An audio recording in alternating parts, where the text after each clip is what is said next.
Boa tarde a todos aqui presentes. Sejam bem-vindos a essa casa de oração e trabalho. Hoje a mesa está composta por mim, Graça, por Val, que fará a prece final, e o palestrante é um trabalhador da casa, José Cordeiro. Hoje a temática será os milagres do Evangelho da Gênesis, capítulo 15. Então, nós pedimos a todos que, por favor, desliguem os celulares e vamos iniciar fazendo a prece, para que a gente se harmonize, tá? E que essa seja realmente uma tarde de luz. Vamos fechar os olhos, pensar em coisas boas. Mestre Jesus, Maria de Nazaré, espiritualidade amiga aqui presente, que direciona os trabalhos todos da casa, que os encarnados e desencarnados que estão aqui possam ter uma tarde de luz. E pedimos o auxílio da espiritualidade para o nosso irmão, que ele consiga atingir o coração de cada um. Nós sabemos porque estamos aqui, para agradecer, para pedir e também para ampliar os nossos conhecimentos. Então, que Jesus, nosso Mestre, Maria de Nazaré, a espiritualidade amiga, nos ajude hoje, agora e sempre. Assim seja. Vou passar a palavra para o palestrante iniciar. Estamos aqui, unidos, reunidos. Não por acaso existe, como foi dito, uma razão maior para este encontro. Hoje, exatamente o grupo que já está organizado, o grupo espiritual, e o grupo material, que pouco a pouco vai chegando para esta reunião.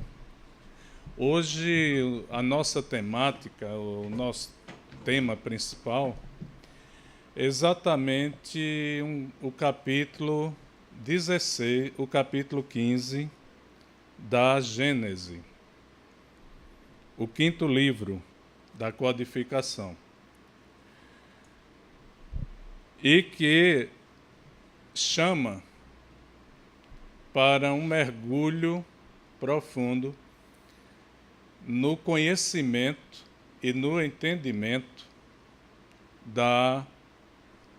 de tudo aquilo que envolveu Jesus, principalmente a parte relacionada aos milagres.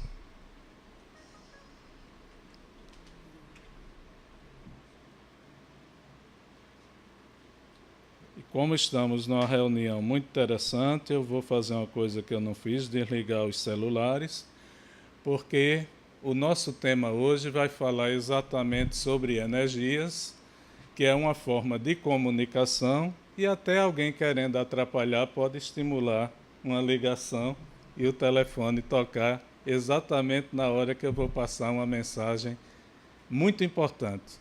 É aquilo que eu sempre digo quando dirijo, a gente ter esse cuidado também para com o próximo numa reunião como essa, porque às vezes algumas coisas são ditas, a gente vem para aqui com a responsabilidade e ninguém está aqui por acaso. E alguém está precisando urgentemente de uma informação e aquele que está fazendo uso da palavra é intuído para isto. E, de repente, alguém que está do lado daquele que está precisando toca o celular ou começa a mexer no celular e tira a atenção do outro. Então, aquela ajuda já escapuliu. Aí, precisamos, com todos esses detalhes, ter esse cuidado. Mas, como eu estava dizendo, a Gênesis ela é fundamental para que a gente entenda, principalmente, o trabalho, a passagem de Jesus, e entenda como qual o sentido do Espiritismo, qual o sentido da nossa participação dentro do Espiritismo enquanto espíritas. O trabalho buscando exatamente a verdade, o conhecimento, a consciência e a transmissão deste conhecimento equilibrado, sem exageros. Para entender os milagres do Evangelho, a gente precisa relembrar imediatamente o capítulo anterior. E esse capítulo ele é tão importante que, por exemplo, aqui no SELEC, nas quintas-feiras, nós temos o estudo exatamente da mediunidade, educação mediúnica, aquelas pessoas que são encaminhadas, que passam por um tratamento, que estão com a mediunidade aflorando e não estão entendendo o que acontece.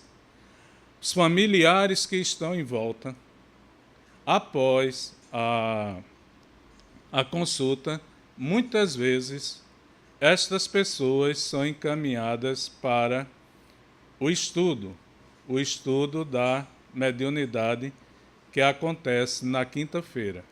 Na quarta, nós temos a desobsessão.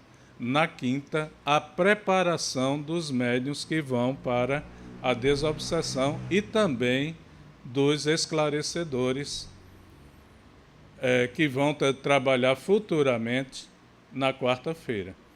E este capítulo 14 é o capítulo estudado sempre, do primeiro item ao último, exclusivamente o capítulo 14.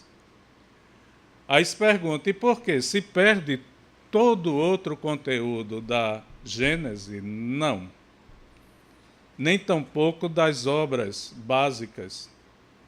Pelo contrário, é o capítulo que enriquece o entendimento que a gente pode fazer depois do estudo em casa, lendo, quando a gente começa a ler as obras básicas, quando a gente começa a ler André Luiz, Joana de Ângeles, e tudo, tendo um entendimento do capítulo 14, a gente começa a abrir a mente. Agora eu estou entendendo o que Joana de Ângeles quer dizer. O que André Luiz está falando. O que Emmanuel diz quando se refere a isso. Porque Chico Xavier tinha determinados cuidados. Porque Divaldo Franco, enquanto médium, age de determinada forma. A gente começa, então, a compreender. E sai do campo somente do entendimento. A gente mergulha no campo do conhecimento.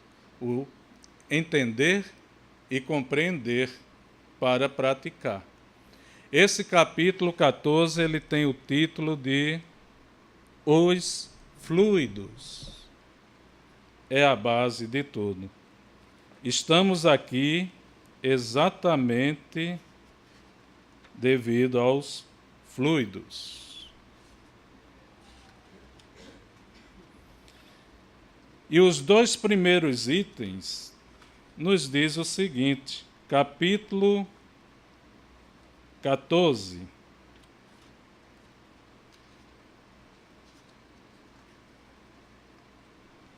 Os fluidos. Os fluidos, na sua primeira parte, neste capítulo, trata da natureza e propriedade dos fluidos. Os elementos fluídicos, formação e prosperidades do perispírito, ação dos espíritos sobre os fluidos, criações fluídicas. Um grande exemplo, estamos nós aqui, este grupo desencarnado, ao lado deste grupo encarnado, diferenciada apenas por uma situação de momento. Daqui a 50 anos, talvez, todo esse grupo aqui encarnado, nós estejamos ocupando também estes espaços na condição de desencarnados e eles, encarnados, trabalhando aqui também na casa, mediunidades, palestras, etc. e tal. E todos no mesmo processo de evolução. E todos criaturas divinas, criaturas de Deus. Criadas como fluidos. Então, o capítulo 14 fala da fotografia do pensamento. O pensamento, a energia que ele traz, qualidades dos fluidos. E numa segunda parte, a explicação de alguns fenômenos considerados como sobrenaturais. Então fala da vista espiritual ou psíquica, da dupla vista, do sonambulismo, dos sonhos, da catalepsia, ressurreições, curas, aparições, transfigurações, manifestações materiais, mediunidade, obsessões e possessões. Quando fala da catalepsia, fala também da letargia, que muitas vezes a gente confunde uma com a outra, e neste capítulo fica bem claro a diferença que existe entre elas. Mas nos dois primeiros itens, quando fala de natureza e propriedades dos fluidos, elementos fluídicos, Kardec nos diz o seguinte: a ciência deu a chave dos milagres que mais particularmente derivam do elemento material, seja explicando-os, seja demonstrando sua impossibilidade segundo as leis que regem a matéria. Porém, os fenômenos nos quais o elemento espiritual tem parte preponderante, não podendo ser explicados unicamente pelas leis da matéria, escapam às investigações da ciência. E por isso que eles têm, mais que outros, os caracteres aparentes do maravilhoso. É, pois, nas leis que regem a vida espiritual que se pode encontrar a chave dos milagres dessa categoria. O fluido cósmico universal, como já foi demonstrado, é a matéria elementar primitiva, da qual as modificações e transformações constituem a inumerável variedade dos corpos da natureza. E a ciência está aí estudando exatamente isso, a origem de todo o contexto material e, mais do que isto, do próprio universo. E algumas coisas que há 100 anos atrás era conto de fadas, impossibilidade para a própria ciência, hoje é realidade. Que se a gente volta, como essa novela está propondo aí, a proposta é o avanço do tempo para os personagens, mas se a gente, como naquele filme, sempre tem algumas pessoas com ideias girando em torno disso, no filme, uma série de televisão, quem tem mais de 50 deve lembrar, O Túnel do Tempo, uma série americana que fez muito sucesso. Se pudéssemos voltar, entrar naquele túnel, chegar 150 anos atrás, procurar o cientista mais inteligente deste ano em que voltaríamos atrás para anunciar a ele a existência do celular, o que é que vocês acham que eles fariam diante da gente? O mais inteligente daria uma gargalhada daquelas, diria: esse homem é doido. Isso não existe, é impossível. Impossível. Não tem como nem por onde. E a gente não tem. Eu estou vindo do futuro. Aí ele diria: mais uma impossibilidade. E ficaríamos com a cara de tolo. Mas hoje, 150 anos depois, está aí. Hoje aconteceu um problema na minha família e com o celular eu conversei com um tio em São Paulo, uma tia em Altinho, outra tia em Caruaru, 2 primos no Rio de Janeiro.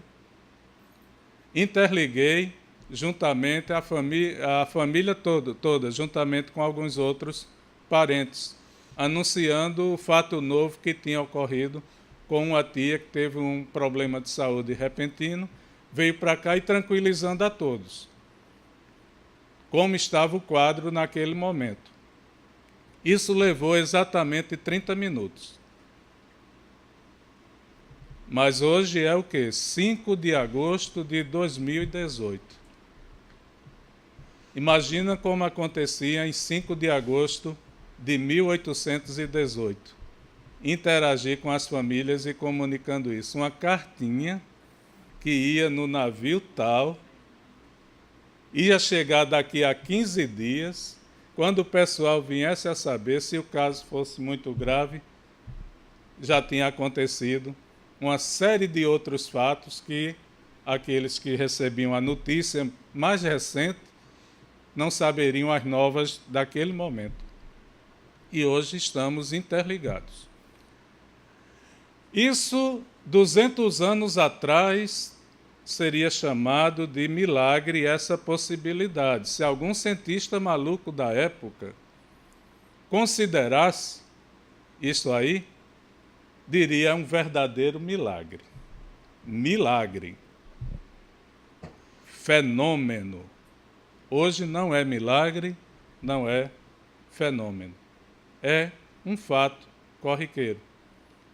Que quando a gente não usa, o outro do outro lado até reclama que poderia ter agido com mais rapidez. Então, aqui ele já vai colocando isso. O fluido cósmico universal, que é a origem de tudo. Como princípio elemental universal, oferece 2 estados distintos: o de eterização ou de imponderabilidade, que se pode considerar como estado normal primitivo, e o de materialização ou de ponderabilidade, que é, de certa maneira, consecutivo àquele ponto intermediário.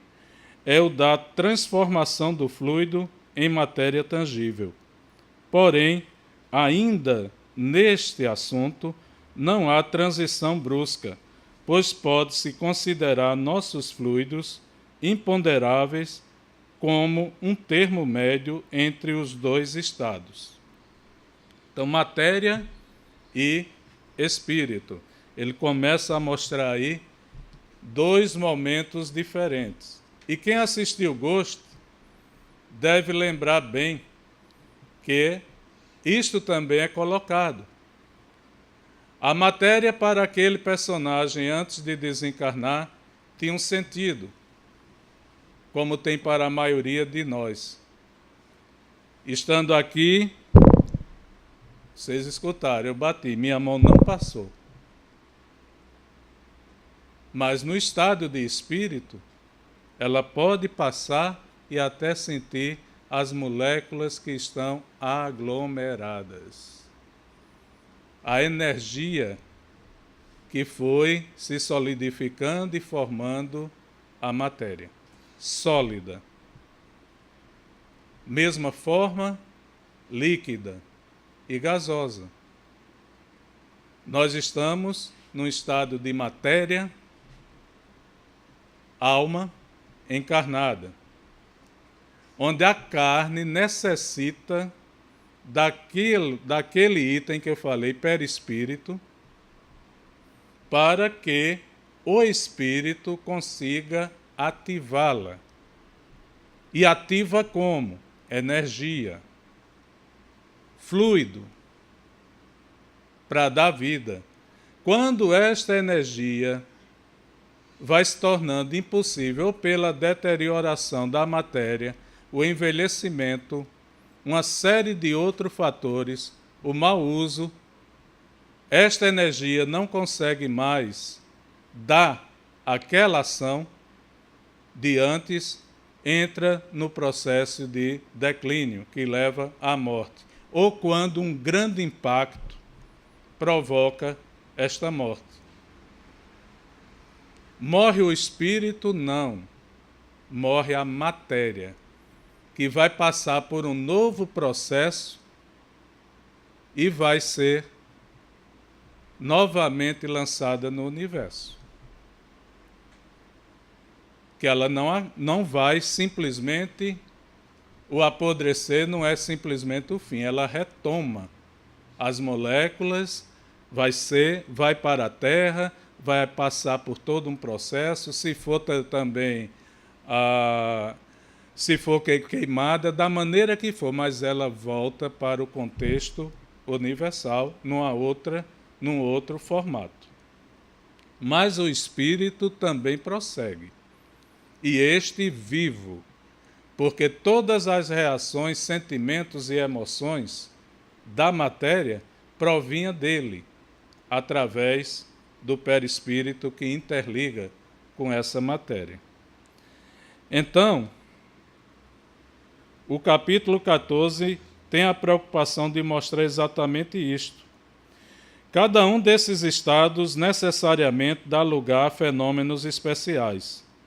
Ao segundo pertencem os do mundo visível, que é a matéria sólida. E ao primeiro, os do mundo invisível. Uns chamados fenômenos materiais são os da alçada da ciência propriamente dita, aquilo que a química e a física dentro do plano material e outras ciências conseguem alcançar. Pois que se ligam especialmente, são da alçada da ciência propriamente chamados fenômenos materiais. Ciência propriamente dita no plano material. Os outros, qualificados de fenômenos espirituais ou psíquicos, pois que se ligam especialmente à existência dos espíritos, estão na atribuição do espiritismo. Porém, como a vida espiritual e a vida corporal estão em incessante contato, os fenômenos dessas duas ordens se apresentam frequentemente ao mesmo tempo. O homem, no estado encarnado, não pode ter a percepção senão dos fenômenos psíquicos que se ligam à vida corporal. Os que são do domínio exclusivo da vida espiritual escapam a seus sentidos materiais e não podem ser percebidos senão no estado de espírito. E aí André Luiz mostra bem como isto se processa nas obras com o subtítulo de A Vida no Mundo Espiritual, inclusive a nível de linguagem.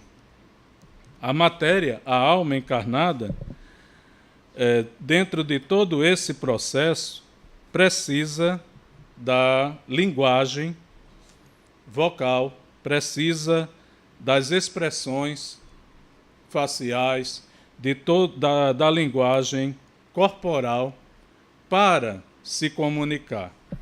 Quando desencarnamos, à medida que vamos evoluindo na erraticidade, vamos percebendo que no plano espiritual, as coisas caminham parecidas, porém existem algumas diferenças que o espírito consegue alcançar não estando na matéria.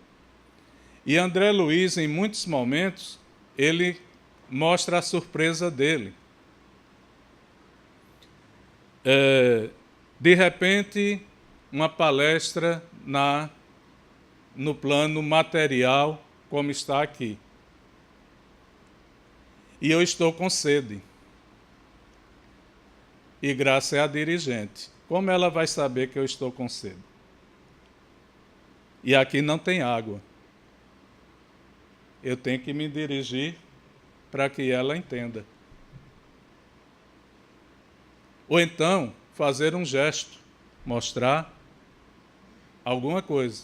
No plano espiritual, André descobre que não é bem assim. De repente, ele poderia estar falando para os demais espíritos e, no silêncio, o pensamento, ele pensar, estou com sede, e ela captar imediatamente coloca, eu olho para ela, obrigado, sem falar, e ela, de nada. A linguagem, pensamento, energia, fluido. E isso não é coisa do outro mundo, não, porque a gente encarnado também alcança. Em certos momentos. Pois essa tia que eu falei que teve o problema de saúde, eu tive um sonho com ela, ela sofreu uma queda ontem, na parte da manhã, foi trazida para cá, para o Recife, e ontem, num cochilo que eu tive, na parte da manhã, sonhei exatamente com ela. Chegando na minha casa, eu disse, oi tia, que bom, me dê um grande abraço. Ela disse, não me abrace pelos ombros, mas sim por baixo, senão eu caio. E ela sofreu uma queda, quebrou o fêmur e precisa de apoio. E hoje, quando me disseram o que tinha ocorrido, que a gente começou a passar a informação, me veio exatamente esse tipo de comunicação, os sonhos, intuição, pensamento dela, alguma energia que chegou, não foi à toa, nada é por acaso. E quantas vezes a gente cisma que alguma coisa está acontecendo com aquela pessoa tão querida, e de repente alguma coisa realmente está acontecendo. Existem N casos que mostram essa possibilidade da comunicação e que nos fazem pensar exatamente sobre essa questão do tema. Os milagres do Evangelho. Quando a gente fala sobre os elementos fluídicos, a formação das coisas, tudo a partir dessa energia, e essa energia tem seu grande coordenador e criador, que é exatamente Deus. Quando a gente começa a refletir sobre isso aí vem a ideia, o que são milagres? Os milagres estão falados e citados, no caso, destaque especial, passagem de Jesus. O capítulo 14 nos mostra, e André Luiz, Joana de Ângeles e tantos outros, que existem 3 alcances da nossa visão com relação aos milagres. E isto no nosso período evolutivo. Encarnado, desencarnado. Também na erraticidade, que o espírito não para de evoluir.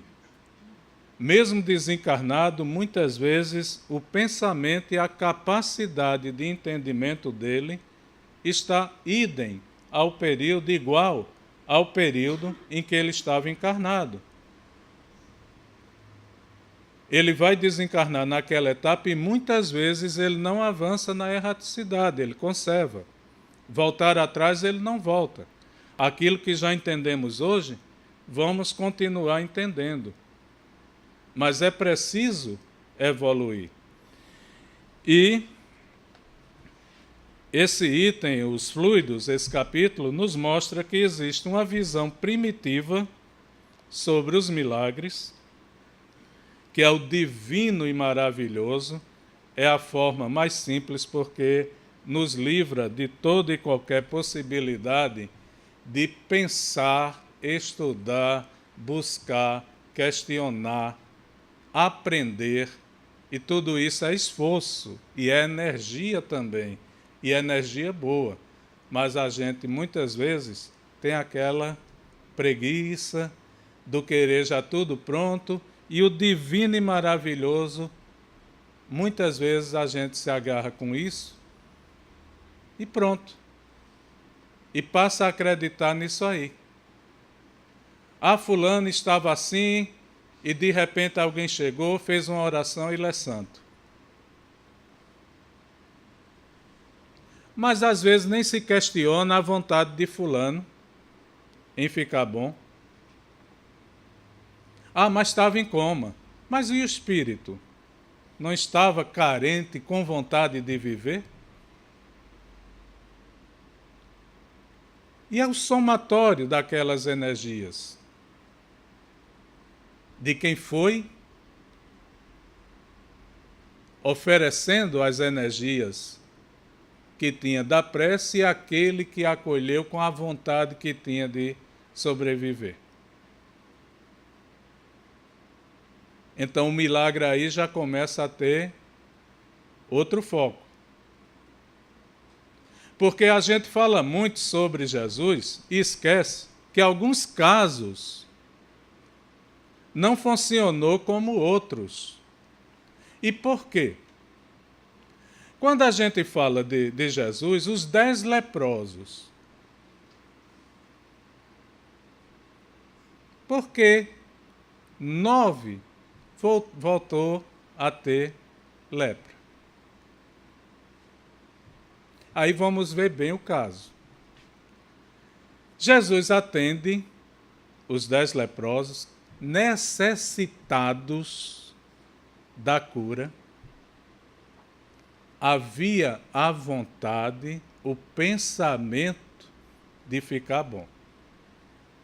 Primeiro ponto. E Jesus, médium de Deus, um espírito elevadíssimo,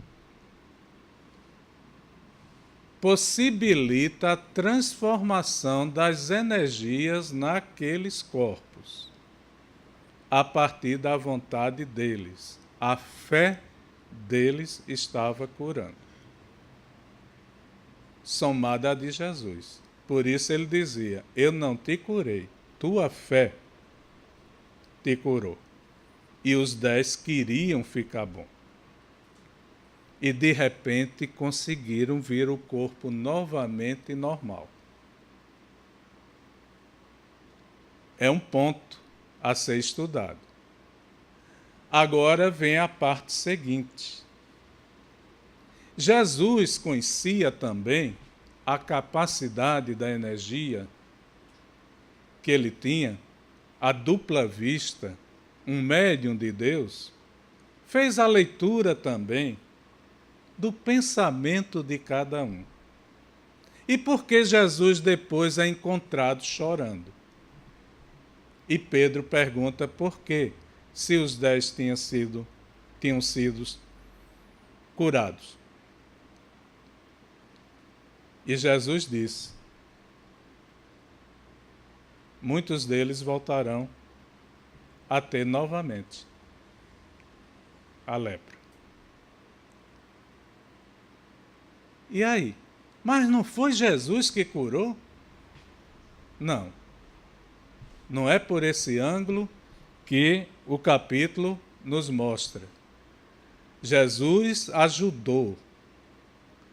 Aí os 10 na alegria que tiveram, pensou logo: as noites de Jerusalém e aquelas mulheres, daquelas casas, novamente eu posso, e vai para lá. E o outro, aquele que riu de mim, olha, eu estou normal, ele agora vai me pagar caro. Eu vou atrás dele agora. Vingança. Tudo sentimento negativo.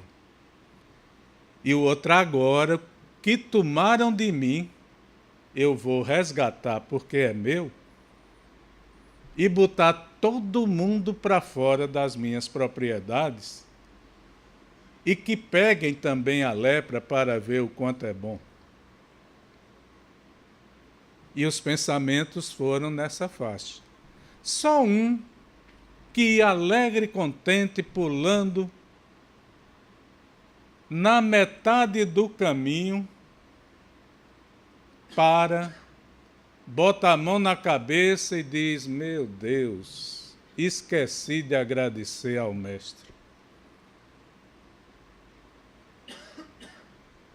Nem agradeci. E volta do meio do caminho para agradecer a Jesus.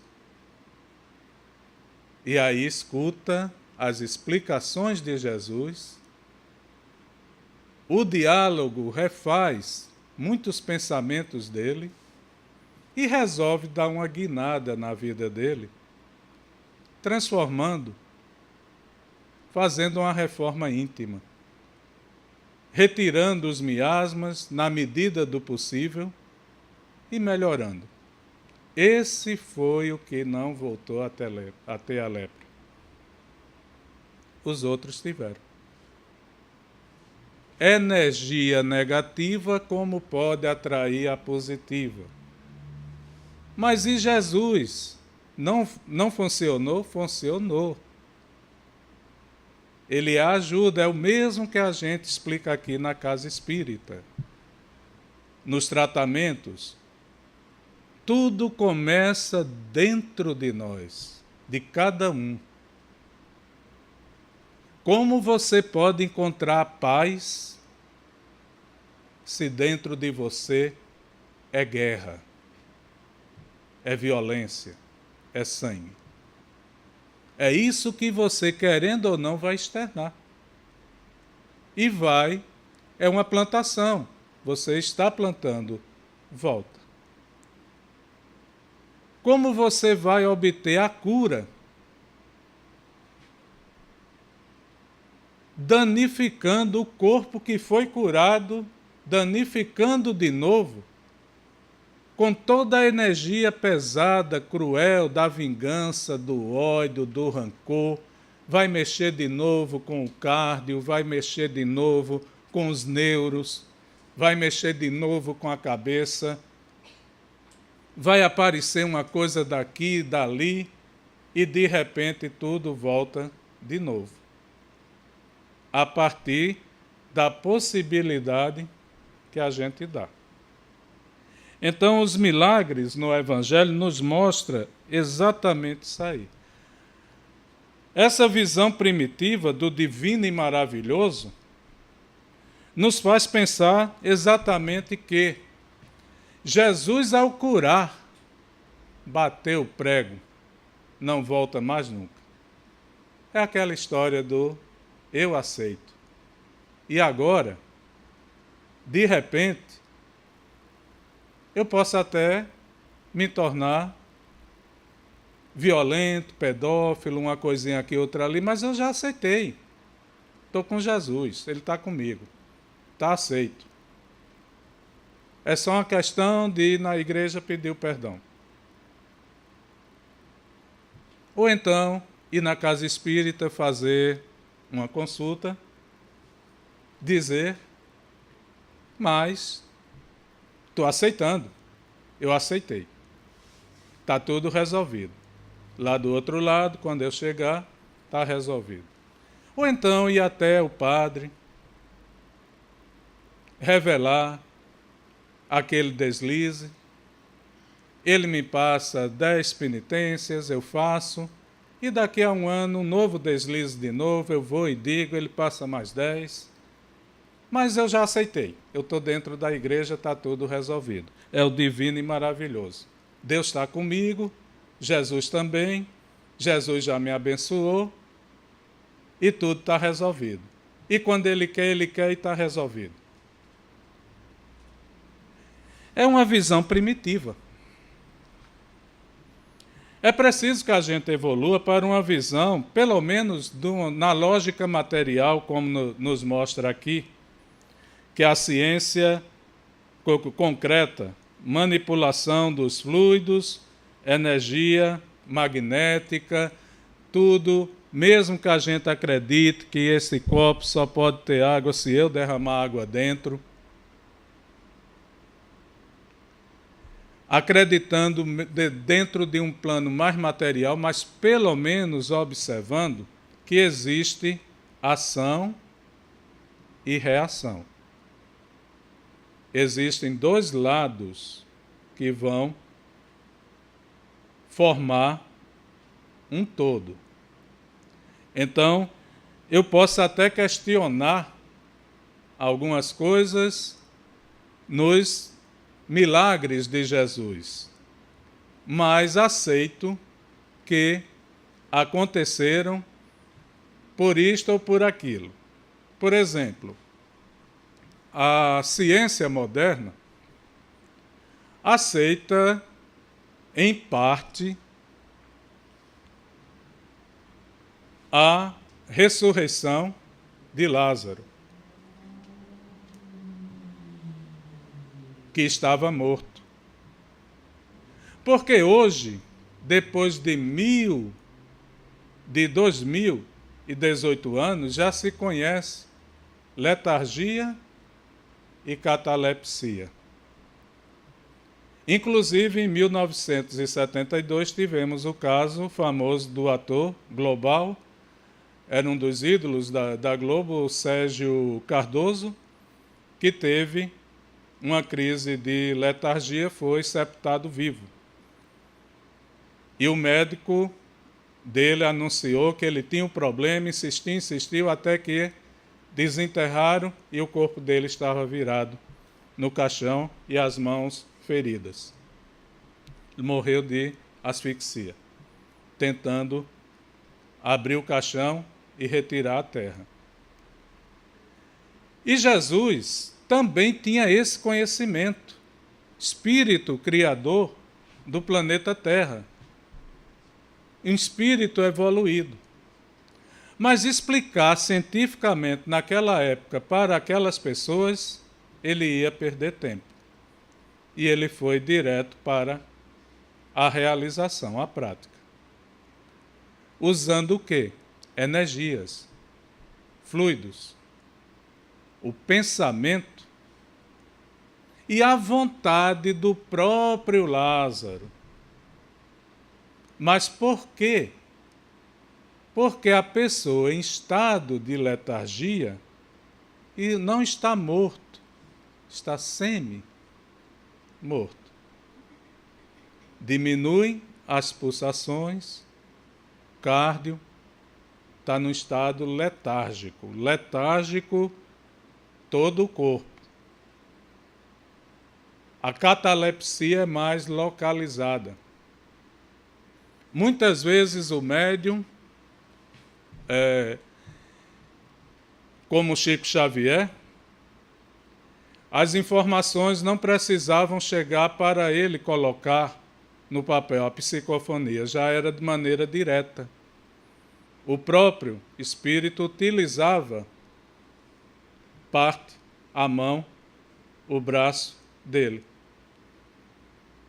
que precisava ficar em estado de catalepsia, para que o espírito utilizasse e aí desenvolvesse. Por isso que muitas vezes a caligrafia saía tal qual a original, que era original, pois era a própria pessoa que estava ali escrevendo. Mas para quem não acreditava, tal qual a original. Então, a catalepsia, nesse capítulo dos fluidos, e a letargia, eles deixam bem claro para que se entenda. Foi o caso de Lázaro.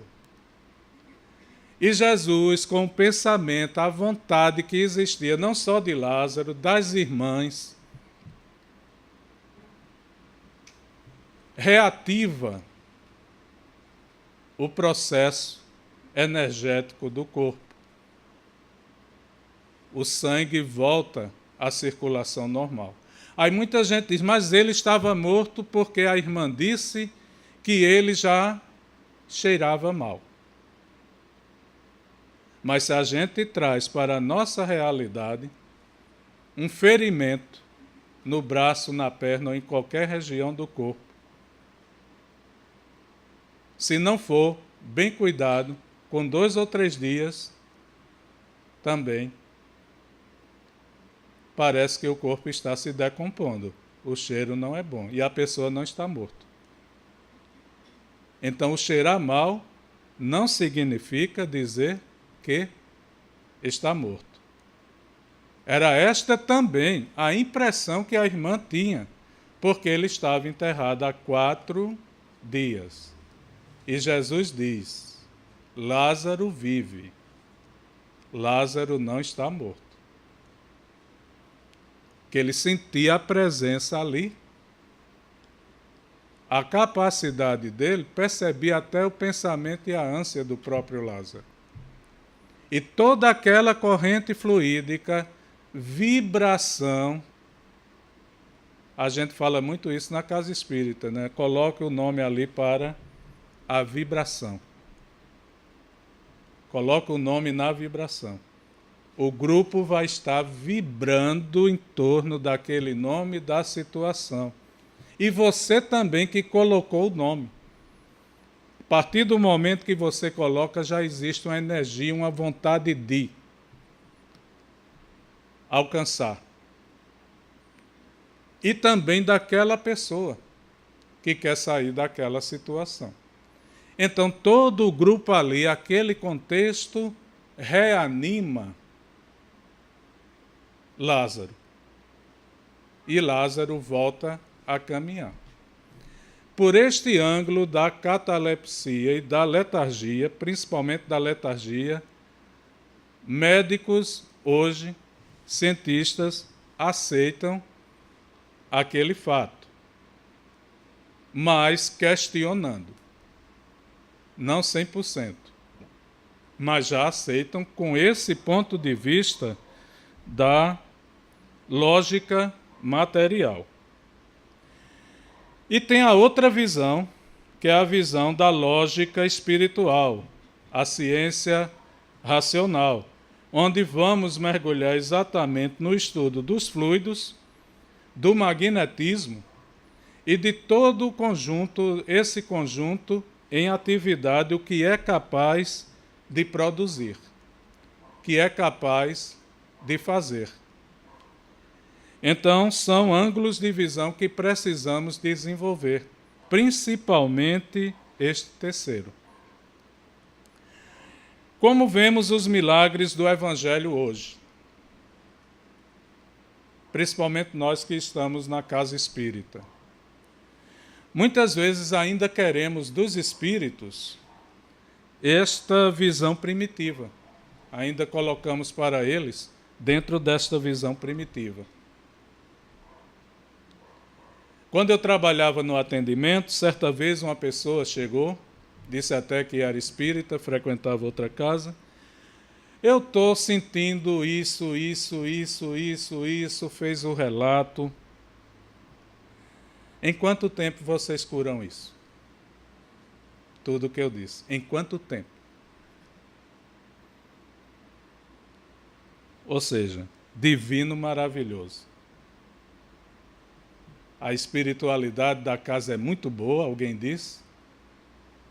Estou deixando até a que eu frequento, estou procurando esta que é divina e maravilhosa. E quero o tempo. O tempo, a cura, a transformação, vai depender do ritmo que a gente vai dar. Eu sempre lembro que cheguei aqui com um imenso problema, que era para mim um dragão.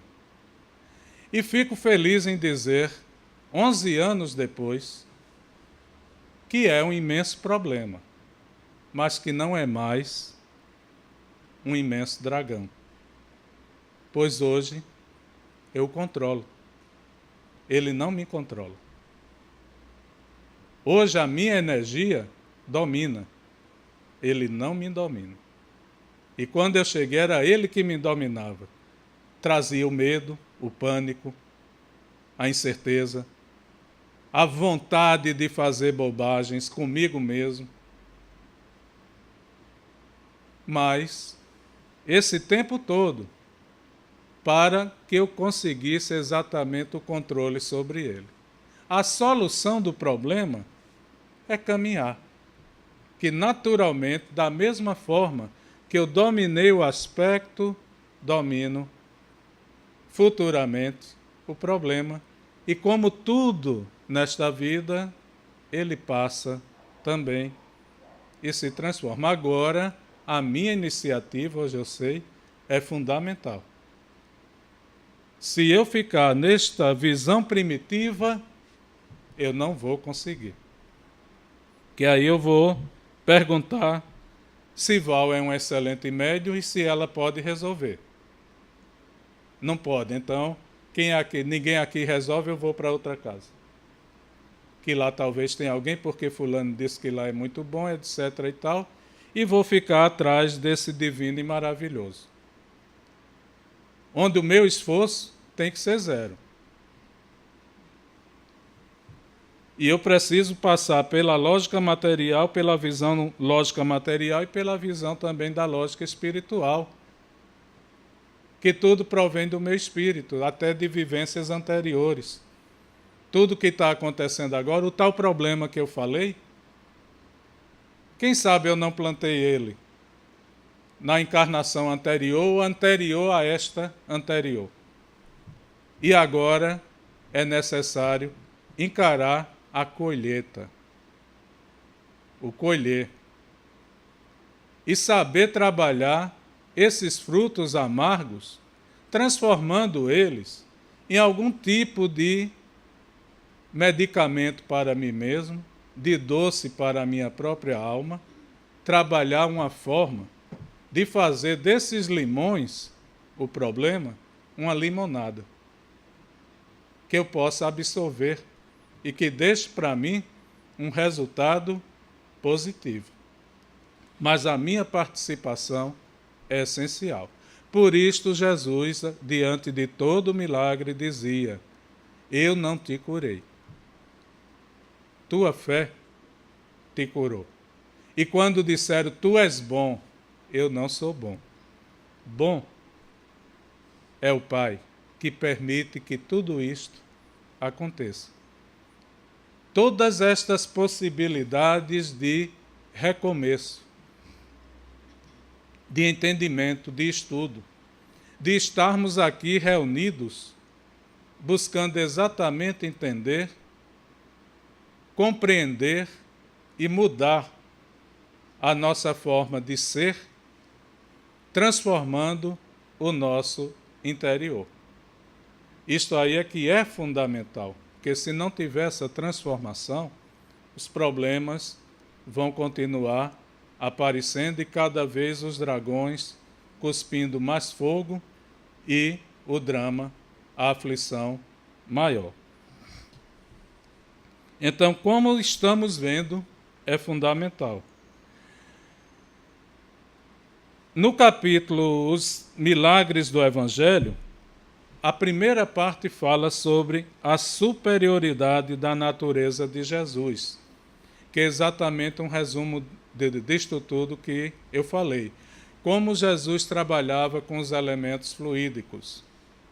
Como Jesus trabalhava isto aí de uma maneira inteligente. Mas por que na época ele não falou disso? Porque naquela época o nível intelectual daquele povo não possibilitava entender visões científicas tão abrangentes. Foi preciso, passo a passo, ir trabalhando ciência, religião, filosofia, o tripé do Espiritismo, para de cada aspecto a gente ir tirando um pedacinho para ir juntando quebra-cabeça de nós mesmos, conhecer a nós mesmos. E estamos aqui, muitos ainda não conseguem se conhecer a si mesmo, que é o essencial de dentro do processo evolutivo de qualquer ser neste planeta, seja ele ser humano, encarnado ou desencarnado.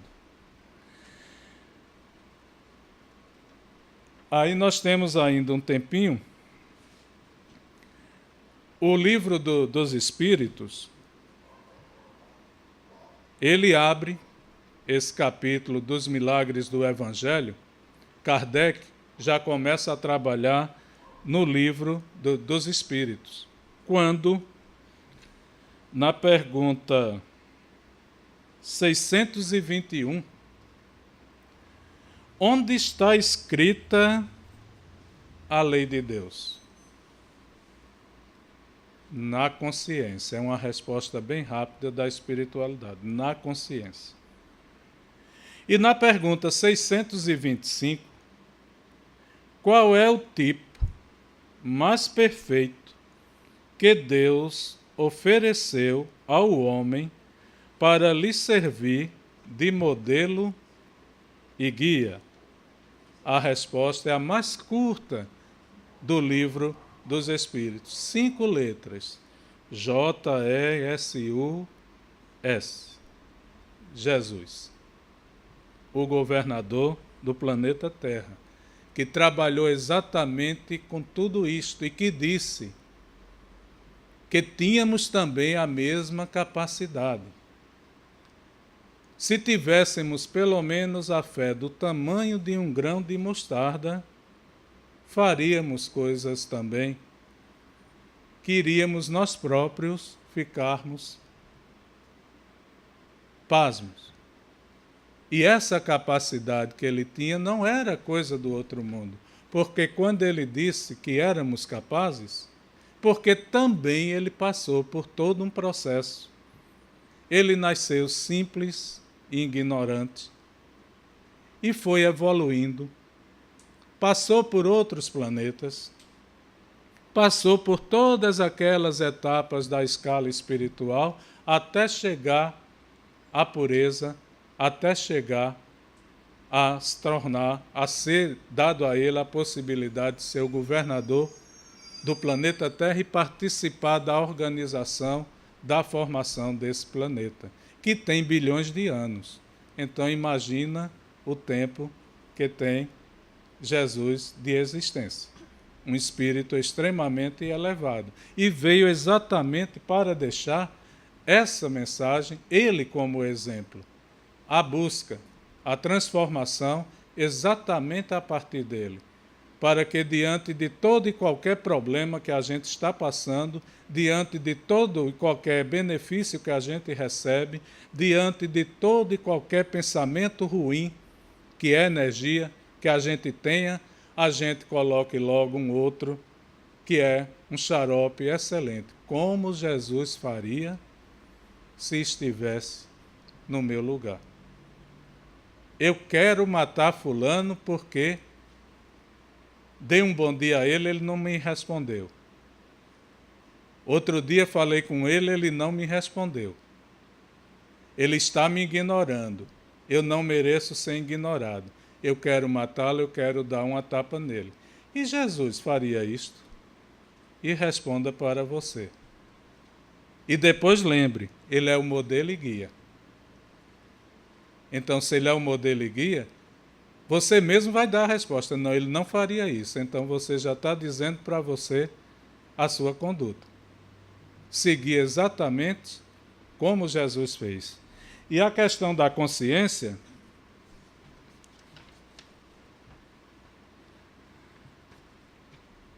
como podemos trabalhar essa nossa consciência? 100 anos depois, isso no começo do século passado, a psicologia estabelece que o momento culminante da evolução sociológica, antropológica e psicológica do ser é o momento da aquisição da consciência. A pessoa, do ponto de vista psicanalítico, é constituída por 4 elementos essenciais: a consciência, a personalidade, a identidade e o conhecimento. Estamos trabalhando o tempo todo com isto dentro de nós. A consciência é o momento em que o ego identifica os conteúdos psíquicos, na medida que tem conhecimento deles. É o conhecer a si mesmo. Então, vamos estar diante de 5 níveis de consciência. O nível primitivo, o estado de consciência de sono, o ego predominando sem possibilidade de sonhar. Mecanicamente, é aquele estágio matéria sem possibilidade de reflexão. O nível primitivo avançado, o estado de consciência de sono, com inserção de sonhos, abrimos a possibilidade para vislumbrar um amanhã. Acredita mais em si, tenta vencer o ego, buscando mais se humanizar, vê a realidade. A consciência de sono, despertando para a vida. Aí vem o quem sou eu, de onde eu vim. Não se contenta com o comum, quer mudar, quer entender, quer compreender. O terceiro nível, transcendência do ego. Aí eu começo a entender que eu sou importante, eu não estou aqui por acaso. Deixa a paixão e começa a procurar a razão, o porquê de tudo isto em volta de mim. E a consciência cósmica, que é exatamente a nossa busca maior. O amor habita em mim, estarei feliz se feliz estiveres.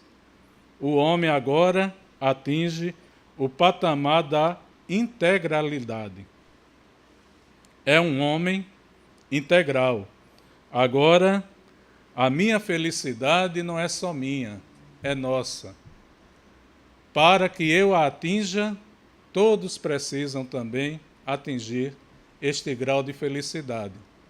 Se diante de mim, que me alimentei, existem milhões que estão com fome, fome também eu tenho, para eliminar aquela fome que elimina, que está atacando os meus irmãos.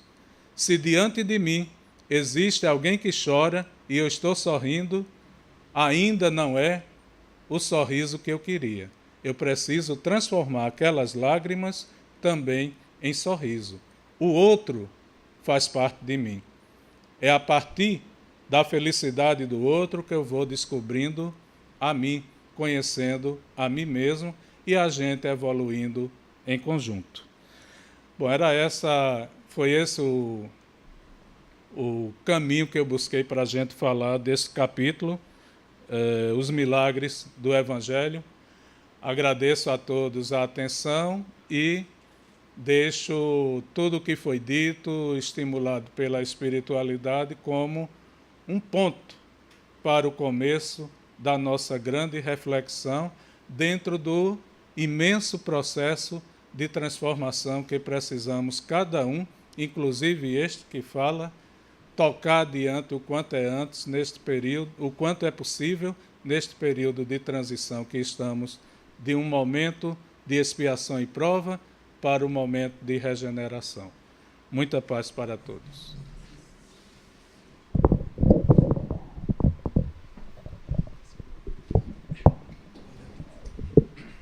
Obrigado, Cordeiro. Né? Mesmo sendo trabalhador da casa, volte sempre à mesa, tá? Para a tribuna. Né? Obrigado pela sua pesquisa, pelo seu cuidado, né, em termos do desenvolvimento do tema. Hoje o passe será coletivo, tá? Então, vamos continuar em harmonia, dando continuidade a essa aprendizagem, né? Então, com bons pensamentos, tá? E aproveitando esse momento, realmente, para receber essa energia. Só lembrando as águas que se alguém colocou a água, não se esqueça, por favor, de levar, tá? Então, vou passar a palavra para a Val, para que seja feito o passe coletivo, na prece final.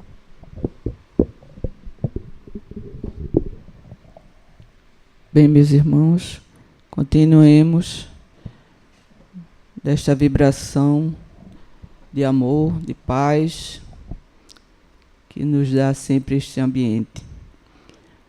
Agradecendo a Deus, a Jesus, a Fabiana de Cristo, que aumentou da nossa casa, a Maria de Nazaré, aos bons espíritos que aqui nos ajudam, nos auxiliam, nos intuem, para que possamos, no dia a dia, levarmos os ensinamentos, procurarmos cada um de nós, refletindo a lição que nos foi passada pelo nosso irmão, de grande valia, para que nós possamos levarmos e também para os nossos familiares, e que a luz do Mestre Jesus possa nos envolver hoje, agora e sempre, e que todos possam sair daqui melhores do que quando chegaram. Muita paz, muita luz para todos. Passa a palavra à irmã, que dirige ao trabalho da tarde de hoje, para que dê o mesmo por encerrado em tua santa e divina luz. Mestre Jesus, Maria de Nazaré, espiritualidade amiga aqui presente, que sigamos para nossas casas, iniciando essa semana, encarnados e desencarnados. Sigamos em paz.